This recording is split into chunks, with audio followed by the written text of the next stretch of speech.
G Telugu news journalist Sricharan పై దాడికి నిరసనగా రాజన్న సిరిసిల్ల జిల్లాలో అఖిలపక్షం ఆధ్వర్యంలో నిరసన చేపట్టారు. ఉస్మానియా యూనివర్సిటీలో విద్యార్థుల నిరసన కార్యక్రమానికి కవరేజ్ కి వెళ్లిన Zee Telugu news journalist Sricharan పై పోలీస్ అధికారి సిఐ రాజేందర్ దాడి చేశారు. జిల్లాలో తెలంగాణ చౌక్ లో అఖిలపక్షంలో నల్ల బ్యాడ్జీలు ధరించి నిరసన తెలిపారు. తెలంగాణ చౌక్ నుంచి తహసీల్దార్ కార్యాలయం వరకు ర్యాలీ చేశారు. తహసీల్దార్కు వినతి పత్రం అందజేశారు. ఈ సందర్భంగా అఖిలపక్షం నాయకులు మాట్లాడుతూ ప్రభుత్వానికి ప్రజలకు వారధిగా పనిచేసే జర్నలిస్టులపై పోలీసులు దాడి చేయడం అమానుషమని అన్నారు. నిరుద్యోగులు విద్యార్థుల సమస్యలపై నిరంతరం పోరాడుతున్న మీడియాపై మీడియా ప్రతినిధులపై పోలీసుల దాడులు చేయడం ఏంటి అని ప్రశ్నించారు. జర్నలిస్టు శ్రీచరణ్ పై దాడి చేసిన సీఐని వెంటనే సస్పెండ్ చేయాలని డిమాండ్ చేశారు. లేని పక్షంలో అఖిలపక్షంలో ఆందోళన చేపడతామని ప్రభుత్వాన్ని హెచ్చరించారు.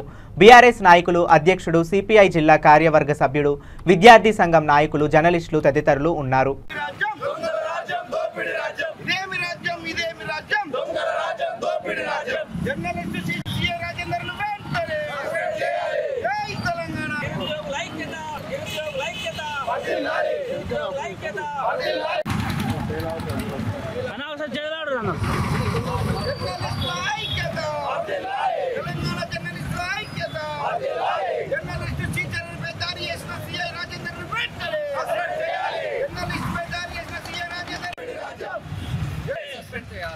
జర్నలిస్ట్ శ్రీచరణ్ పై దాడి చేసిన సీఐ రాజేందర్ వెంటనే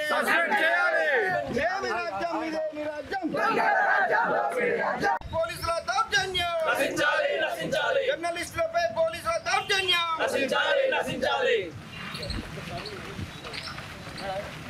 తెలంగాణ నిరుద్యోగ జర్నలిస్టుల ఐక్యత, సీఐని వెంటనే జర్నలిస్ట్ పై దాడి చేసిన పోలీస్ సీఐ రాజేందర్ వెంటనే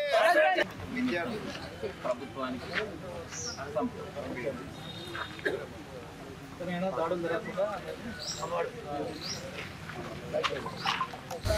నిన్నటి రోజున ఉస్మానియా యూనివర్సిటీలో మరి నిరుద్యోగులంతా కలిసి డిఎస్సిని ఒక 3 నెలలు వాయిదా వేయాలని చెప్పి శాంతియుత నిరసన కార్యక్రమాన్ని చేస్తున్న సందర్భంలో మరి ఆ యొక్క న్యూస్ని కవర్ చేయడానికి వెళ్తున్నటువంటి జీ న్యూస్ జర్నలిస్ట్ అయినటువంటి శ్రీచరణ్ పై అక్కడ డ్యూటీలో ఉన్నటువంటి సిఐ రాజేందర్ విచక్షణ రహితంగా జర్నలిస్టుపై దాడి చేసి మీకు ఏం పని లేదా అని చెప్పి ఆ యొక్క జర్నలిస్టును చావబాది మరి ఒక ఎలాంటి అంటే శాంతియుతంగా నిరసన చేస్తున్న విద్యార్థులను రెచ్చగొట్టే విధంగా ఆ యొక్క చర్యలకు పాల్పడడం జరిగింది. మరి నిజంగా సిగ్గుచేటు. మరి సమాజంలో 4వ ఎస్టేట్ అయినటువంటి జర్నలిస్టులు ఇటు ప్రతిపక్ష పాత్ర పోషిస్తూ ఉంటారు. మరి ఇటు ప్రజలకు అటు ప్రభుత్వానికి వారధిగా ఉన్నటువంటి జర్నలిస్టులపై దాడి చేయడం నిజంగా హేయమైన చర్య. మరి నువ్వు ఒక దొంగ, మరి ఓటుకు నోటు కేసులో నువ్వు ఒక పిల్లిలాగా జైలుకి వెళ్తే నిన్ను హైలైట్ చేసింది ఈ జర్నలిస్టులు. మరి అదేవిధంగా తెలంగాణ ఉద్యమంలో తెలంగాణ రావడానికి మరి నువ్వు ముఖ్యమంత్రి కావడానికి కారణం కూడా ఈ జర్నలిస్టులు. అలాంటి జర్నలిస్టులను మరి నువ్వు దాడి చేయించడం ఈ ప్రభుత్వం నిజంగా సిగ్గుచేటు.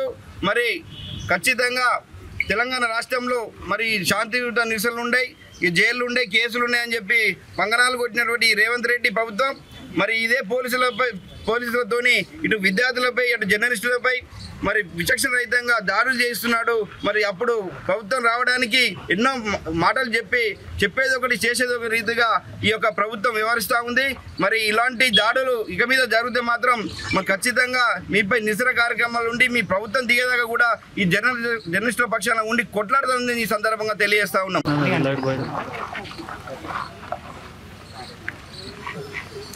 ప్రభుత్వాల యొక్క తప్పులను, మంచి చెడులను